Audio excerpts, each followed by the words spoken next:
নমস্কার, CNN 24 সংবাদে আমি নীলাঞ্জন আপনাদের স্বাগত জানাচ্ছি। প্রথমেই সংবাদ শিরোনাম। শিলচরের 5 IPL জুয়ারি গ্রেপ্তার, উদ্ধার নগদ অর্থসহ মোবাইল। কাছাড় জেলার বরখলার হারাং নদীর ফুটব্রিজ ভেঙে পড়ল, নদীতে ঝাঁপ দিয়ে কয়েকজনের প্রাণ রক্ষা। নানান কর্মসূচির মধ্য দিয়ে সম্মিলিত সাংস্কৃতিক মঞ্চের হৃদয়ে রবীন্দ্রনাথ চেতনায় 19 শীর্ষক অনুষ্ঠান। এবারে সংবাদ বিস্তারিত। IPL ক্রিকেট ম্যাচ সংক্রান্ত অবৈধ জুয়ার বিরুদ্ধে এক অভিযানে শিলচর পুলিশ 5 জন জুয়ারিকে গ্রেপ্তার করেছে। শিলচরে IPL ক্রিকেট ম্যাচের সাথে জড়িত থাকার অভিযোগে গ্রেপ্তারকৃত জুয়ারি হলেন সমীর আজিজ, সাইবুল হোসেন লস্কর, জহির হোসেন লস্কর, রজত কৃষ্ণ সিং এবং আফতাব লস্কর। এ ঘটনায় শিলচর সদর থানায় 387/2026 নম্বরে একটি মামলা নথিভুক্ত করা হয়েছে। এই চক্রের সঙ্গে বহির্রাজ্যের সংযোগ রয়েছে কিনা তার তদন্ত অব্যাহত থাকবে বলে জানান তিনি। जैसा कि आपको मालूम है कि सिलचर एरिया में हमें काफ़ी दिनों से कंप्लेन आ रहा था कि IPL में काफ़ी बैटिंग रिगार्डिंग कंप्लेंट्स हमको मिल ही रहा था, तो इसके रिगार्डिंग हमने एक टीम बनाया और वो टीम जो कई दिनों से ह्यूमन इंटेलिजेंस लगा के और टेक्निकल इंटेलिजेंस लगा के कुछ लोगों को ट्रैक कर रहा था। और जैसे ही हमें जो इनपुट हमारा जब हमें एग्जैक्ट मिला कि कौन लोग हैं, कहाँ हैं, क्या कर रहे हैं, तो कल हमने एक रेड कंडक्ट करी, एक स्पेशल टीम बना के, और उसके ज़रिए जब हमने एक आदमी को उठाया गया जिसके पास से कुछ एविडेंस मिले, मोबाइल में मिला जो कि जुआ वगैरह खेलता है, और उसने जब और व्यक्तियों के नाम बताए गए तो हमने उन व्यक्तियों को भी उठाया। तो हमें ये कुछ व्यक्ति एक जगह पर मिले जो जुआ खेल भी रहे थे और वो फ़ोन के ज़रिए अलग अलग लोगों से जुआ खिलवा रहे थे, और उनके पास में हमें 80,000 से ज़्यादा कैश भी बरामद हुआ है, और साथ में टोटल हमने 7 एंड्रॉयड मोबाइल फ़ोन सीज़ किए हैं और 5 लोग हमने गिरफ़्तार किए हैं। उन लोग के नाम हैं सैबुल हुसैन लश्कर, ज़ाहिर हुसैन लश्कर, रजत कुमार सिंह और आफ्ताब लश्कर, और एक और आदमी है जिसका नाम समीर अजीज़। इन 5 लोग को गिरफ़्तार कर लिया गया है। अंडर केस नंबर है 387/2026 सिलचर थाना PS, और ये 5 लोग को आज कोर्ट में फॉरवर्ड किया जाएगा। और आगे की इन्वेस्टिगेशन में ये लोग किसके लिए खेलते हैं और बड़ा नेटवर्क अगर कोई है तो ये लोग दूसरे स्टेट में भी लिंक है कि नहीं, दूसरे डिस्ट्रिक्ट में लिंक है या नहीं, वो सब अभी फॉरवर्ड एंड बैकवर्ड लिंकेज निकाले जाएंगे, और जो भी इन्फॉर्मेशन आगे मिलेगी हम आपको अपडेट कर देंगे। ভাঙ্গারপাড় হারাং নদীর উপর বিক্রমপুর রংঘর সংযোগী ফুটব্রিজ ভেঙে পড়ল। ভাঙ্গারপাড়ের হারাং নদীর উপর থাকা মূল ব্রিজটি ভেঙে পড়ায় জনমনে তীব্র প্রতিক্রিয়ার সৃষ্টি হয়েছে। গতকাল গভীর রাতে নদীর উপর নির্মিত পুরু ব্রিজটিও হঠাৎ ধসে পড়ে, ফলে এলাকার সাধারণ মানুষের যাতায়াত সম্পূর্ণভাবে বন্ধ হয়ে গেছে। স্থানীয় বাসিন্দাদের মধ্যে আতঙ্ক ও চরম দুর্ভোগ দেখা দিয়েছে। স্কুল কলেজগামী শিক্ষার্থী, রোগী এবং কর্মজীবী মানুষ সবচেয়ে বেশি ভোগান্তির শিকার হচ্ছেন। এলাকাবাসীদের দাবি, দ্রুত একটি স্থায়ী ও নিরাপদ সেতু নির্মাণ করে যাতায়াত ব্যবস্থা স্বাভাবিক করা হোক। কীরকম ভাঙছে ব্রিজটা? ব্রিজটা তো কালকে রাত্রে খুব বেশি বৃষ্টি দিছে, তুফান দিছে কালকে। আমরা নর্মালি আমরা গাঁৱৰ মানুষে কইন 12-13 তো এটার লাগে কালকে খুব বেশি জোর তুফান দিছে। দেওয়ার পরে মানে হঠাৎ এটা আর কি মানে এটা বহুদিন থেকে অকেজ ইয়া আছে। আমার লোকাল আর কি একজন রিপোর্টার আমার মান্তু ভাইয়া বাক্কা 2-3 দিন আগে কইয়া গেছেন এই জায়গাটা বহুত রিস্কে আছে। তারপরে খোয়ার পরে 2-3 দিন পরে এটা ভাঙি গেল। কিন্তু একটা মানুষ এখান থেকে কেন যাওয়াত আসলো, যাইতে সময় এখান থেকে মানে মানে এটা তো মানে একমাত্র থেকে মানে হায়াত টাকায় বাঁচিছে, আর মানুষটা মারা গেল কারণ নদীর মাঝে পড়ছে কালকে, ওটাও আর কি। আর আমিও লোকাল এখানের মানুষ, আমার ঘর বাঙ্গারপা। তো এই রংঘরের যে এরিয়া 5,000 উপরে মানুষ আসেন, আজকে এই ব্রিজটা ভাঙ্গার কারণে তারা আওয়া যাওয়া টোটালি বিচ্ছিন্ন, এখানে কোনো লাইন নেই আওয়া যাওয়ার, বহুত দূর ঘুরে আইতে লাগে। তো আমি রিকোয়েস্ট করি আর মানে যারা আসেন এই সিস্টেমও আপনারা তাড়াতাড়ি যাতে ওই ব্রিজটারে মানে যে ফুটব্রিজ যেটা এটা সুন্দর করে দেওয়ার লাগিয়া, কারণ বহুত মানুষ এখানে আওয়া যাওয়া করেন। বা এখানে স্কুল আছে, স্কুলের ছাত্রছাত্রী সকাল আজকে যখন ছাত্ররা আইতে গেলে সবথেকে বড় প্রবলেম আর দারো স্কুল 2টা স্কুল আছে এখানে, Bikrampur high school, higher secondary school, 2টা স্কুলের ছাত্র ওই সাইড থেকে সোনাপুরের প্রায় ছাত্র এই দিক দিয়ে আইন শর্টকাট হিসাবে। এখন ব্রিজটা ভাঙে গেলো, ওটাও আর কি আমার রিকোয়েস্ট সবার কাছে যে ব্রিজটা তাড়াতাড়ি যাতে ফুটব্রিজটা ঠিক করে দেওয়া। ঠাসা কর্মসূচির মধ্য দিয়ে সম্মিলিত সাংস্কৃতিক মঞ্চ হৃদয়ে রবীন্দ্রনাথ চেতনায় 19 শীর্ষক অনুষ্ঠান পালন করবে। একাদশ ভাষা শহীদদের স্বীকৃতি প্রদান, মেহরোত্রা কমিশনের রিপোর্ট অতি সত্বর প্রকাশ, সরকারি স্কুল বন্ধ করে বেসরকারি স্কুল চালু না করা, প্রত্যেক ভাষিক জনগোষ্ঠীর ছাত্রছাত্রীদের ন্যূনতম প্রাথমিক স্তরে মাতৃভাষায় শিক্ষার ব্যবস্থা, শিলচর সৌরাষ্ট্র মহাসড়কের কাজ অতি সত্বর সমাপ্ত করা এবং অতিসত্বর শিলচর স্টেশনের নাম পরিবর্তন করে ভাষা শহীদ স্টেশন শিলচর ইত্যাদি দাবিগুলিকে সামনে রেখে এবছর আয়োজিত হচ্ছে সম্মিলিত সাংস্কৃতিক মঞ্চের এবারের 19-এর আয়োজন। সোমবার এক সাংবাদিক সম্মেলনের মঞ্চের সভাপতি বিশ্বজিৎ দাস, সম্পাদক অজয় রায়, সহসভাপতি মনোজ দেব, গোড়া চক্রবর্তী, তমাল বণিক, জয় ব্যানার্জি, জয় বসু প্রমুখরা বক্তব্য রাখেন। হৃদয়ে রবীন্দ্রনাথ চেতনায় 19 আমরা সাজিয়েছি। 1 মে থেকে অনুষ্ঠান শুরু হবে। 1 মে আন্তর্জাতিক শ্রমিক দিবস, মহান মে দিবস। এই মহান মে দিবসের দৌলতে আমরা পেয়েছিলাম 8 ঘন্টা কাজ, 8 ঘন্টা ছুটি, 8 ঘন্টা আনন্দের অধিকার। আজকের প্রেক্ষাপটে আমরা জানি সারা ভারতবর্ষ জোড়া শ্রমিক শ্রেণী আন্দোলন পথে নেমেছে। আর আবারও 8 ঘন্টা কাজ, 8 ঘন্টা বিশ্রাম, 8 ঘন্টা ছুটির দাবিতে এবং বেতন বৃদ্ধির দাবিতে। এটা একটা সামাজিক প্রশ্ন, সাংস্কৃতিক প্রশ্ন। এই কারণে আমরা সম্মিলিত সাংস্কৃতিক মঞ্চ মহান মে দিবস পালন করছি। এবং এবছর ঋত্বিক ঘটকের জন্মশতবর্ষ। তাদের দুজনকে শ্রদ্ধা জানাতে আমরা 2 তারিখেই মধ্যশহর সাংস্কৃতিক সমিতিতে আমরা বাংলা চলচ্চিত্রে সত্যজিৎ রায় ও ঋত্বিক ঘটকের অবদান নিয়ে এক আলোচনা সভার আয়োজন করেছি। 6 মে 3টা, 4-5 মে আমরা কিছু করছি না, কারণ ইলেকশনের গণনার দিন। 6 তারিখে আমরা বিকেল 3টায় শোভাযাত্রা করে সন্ধ্যা 5টায় গোলদিঘি মলের সবুজের আঙিনা শীর্ষক সাংস্কৃতিক অনুষ্ঠান করব। 7 মে 10টা থেকে গান্ধী ভবনের প্রতিযোগিতা ও মধ্যশহর সাংস্কৃতিক সমিতির সভাগৃহে রবীন্দ্রসঙ্গীত প্রতিযোগিতা। সন্ধ্যায় গান্ধী ভবনের সাংস্কৃতিক অনুষ্ঠান। 8 মে সকাল 10টা থেকে গান্ধী ভবনে বিভিন্ন বিদ্যালয় ও সাংস্কৃতিক অনুষ্ঠান। বিকেল 5:30 মঞ্চের ব্যবস্থাপনায় সাংস্কৃতিক অনুষ্ঠান। 9 মে 25শে বৈশাখ সকাল 6টায় রবীন্দ্র প্রতিকৃতিতে মাল্যদান ও সাংস্কৃতিক অনুষ্ঠান। সকাল 10টায় স্থানীয় গান্ধী ভবনের সকল সংস্থা ও বিদ্যালয়ের রাবীন্দ্রিক অনুষ্ঠান। বিকেল 5:30 মঞ্চের ব্যবস্থাপনায় 25শে বৈশাখ উপলক্ষে বিশেষ সাংস্কৃতিক অনুষ্ঠান, সম্মাননা প্রদান ও পুস্তিকা উন্মোচন করা হবে। 10 মে সকাল 10টা থেকে চিকিৎসা শিবির, স্থান চন্দ্রপুর। সকাল 10টা থেকে শিলচর ও উদারবন্দে অঙ্কন প্রতিযোগিতা। 11 মে সকাল 5টায় বঙ্গভবনে কলকাতা থেকে আমন্ত্রিত এরিনা মুখোপাধ্যায় ও শীর্ষ রায়ের রবীন্দ্রসঙ্গীত অনুষ্ঠান।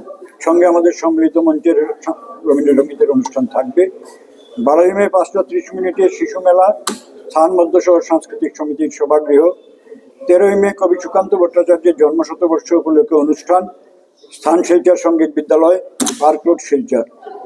14 মে সন্ধ্যা 5:30 থেকে সাংস্কৃতিক অনুষ্ঠান, আমন্ত্রিত শিল্প মেধা বন্দ্যোপাধ্যায়, কলকাতার, স্থান গান্ধী ভবন, শিলচর। 15 মে সন্ধ্যে 5:30 মঞ্চের ব্যবস্থাপনায় দ্বিতীয় লিঙ্ক রোড ও রামকৃষ্ণ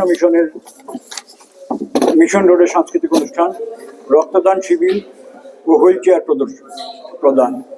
16 মে 5:30 থেকে আসাম বিশ্ববিদ্যালয়ের ছাত্রছাত্রীদের চিত্রকলা প্রদর্শনী, বহুভাষিক সাংস্কৃতিক অনুষ্ঠান, সম্মাননা প্রদান। 17 মে বিকেল 3:30 রাঙ্গারিহারি মোড় থেকে ডিএসএ পর্যন্ত 19-এর মহাপথ চলা ও সময়ের পত্র বার্তা উন্মোচন। 18 মে দুপুর 12টা থেকে গান্ধীবাগের সামনে পার্ক রোডে প্রতিবাদী পথ আলপনা অঙ্কন ও সাংস্কৃতিক অনুষ্ঠান। বরাক উপত্যকা ছাড়াও দেশের বিভিন্ন প্রান্তের শিল্পীদের পরিবেশনায় সাংস্কৃতিক অনুষ্ঠান ও পথনাটক। 19 মে সকাল 6:30 ভাষা শহীদ স্টেশন ও শিলচর শ্মশানঘাটের শহীদ বেদিতে মাল্যদান। সকাল 10টায় গান্ধী ভবনে লোকসঙ্গীতের অনুষ্ঠান। দুপুর 2:35 গান্ধীবাগের শহীদ বেদিতে মাল্যদান। সন্ধ্যা 5:30 গান্ধী ভবনের সাংস্কৃতিক অনুষ্ঠান ও সম্মাননা প্রদান।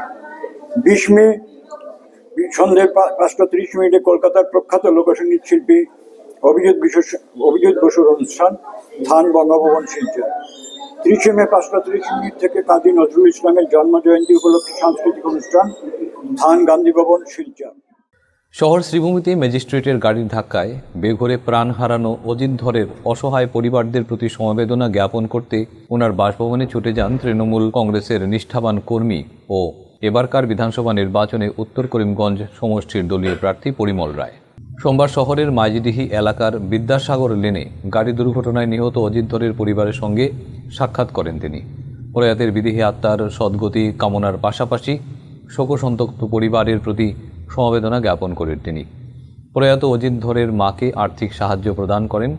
পরবর্তীতে মিডিয়ার সামনে পরিমলবাবু বলেন, একটি ঘটনা, এই ঘটনায় করিমগঞ্জের মানুষ খুবই মর্মাহত। যে যুবকের অধীনে একটা পরিবার চলতো, দিনরাত পরিশ্রম করে সে অর্থ জোগাড় করতো, করে পরিবার চালাতো। তার বৃদ্ধ মাকে দেখে এলাম, পরিবারের সবাইকে দেখে এলাম। একটা বোনকে বিয়ে দিয়েছিল, সেই বোনও স্বামীর সংসার করতে পারেনি স্বামীর কিছু কুব্যবহারের জন্য, তো সেই পরিবারকেও সে চালায়। তো এসব ঘটনা খুবই দুঃখজনক, মর্মাহত। যার অধীনে এই পরিবারটি চলতো, আজ এই পরিবারটি পথে বসে গেল। আমরা তৃণমূল কংগ্রেস পক্ষ থেকে সামান্য একটা আর্থিক সাহায্য আমরা করেছি, কিন্তু সেটা যথাযথ নয়। তবে আমরা আইনি সাহায্যের ব্যাপারে আমরা সহযোগিতা করব, এবং যাতে আইনি প্রক্রিয়ায় তারা কম্পেনসেশনটা এমএসিটি কেসের মাধ্যমে তারা পায়। এছাড়া দোষীদের একটা কড়া শাস্তি হওয়ার প্রয়োজন আছে, সেটাতে কোনো মার্সি করার প্রশ্নই উঠতে পারে না। আজকাল প্রতিনিয়ত এই ধরনের ঘটনা ঘটছে।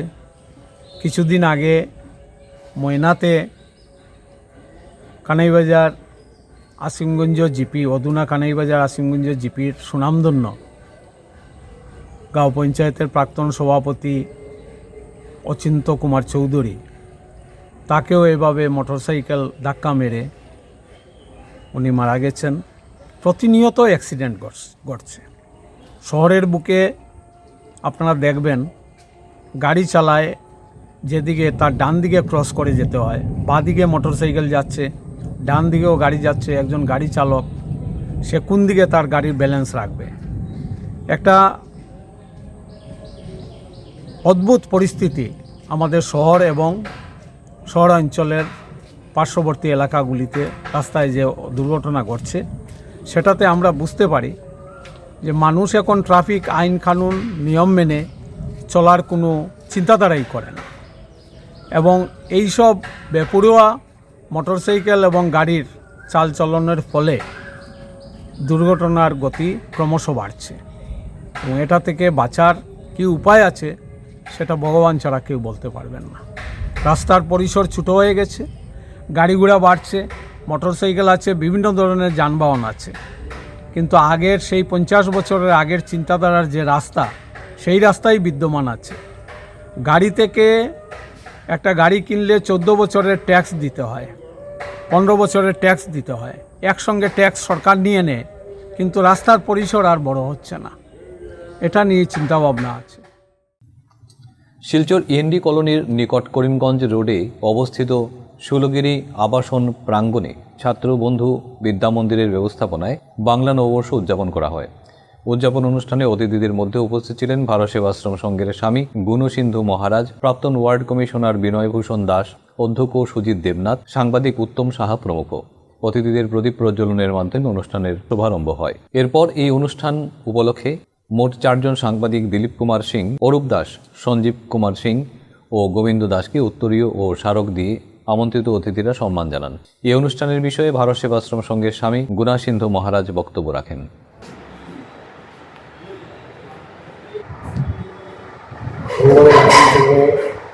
আমাদের সকালে সুস্বাস্থ্য এবং দীর্ঘ জীবন কামনা করি। প্রত্যেকের জীবন যেন শান্তি সমৃদ্ধি এবং জীবন সংগ্রামে সবাই বিজয়ী হন এই প্রার্থনা। ছাত্রমন্দির দলের আয়োজিত এই সভায় উপস্থিত হতে পেরে আনন্দ বোধ করছি। কারণ এই বিদ্যালয়ে যারা প্রাক্তন ছাত্র, যারা সাংবাদিকতার কাজে যুক্ত ছিলেন, তাদেরকে সম্মাননা প্রদান করা হবে।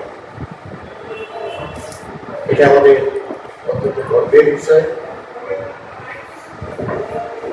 যে বিদ্যালয় প্রায় 40 বছরের এখনো বুঝে দেয়, বুঝতে চলছে, সেই বিদ্যালয় থেকে অসংখ্য ছাত্রছাত্রী নাকি আমাদের এমন অঞ্চলে এবং দেশেও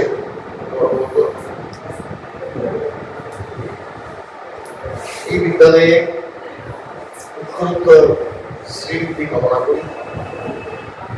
ভগবানের আশীর্বাদ এই বিদ্যালয়ে বর্ষিত হোক এবং সবাই যেন সমাজে প্রতিষ্ঠা লাভ করতে পারে, এই বলে আমার বক্তব্য শেষ করছি। ওম শান্তি শান্তি শান্তি হরিওম বিবাহী জগতের সুখী। আজকের মতো সংবাদ এ পর্যন্তই। নমস্কার।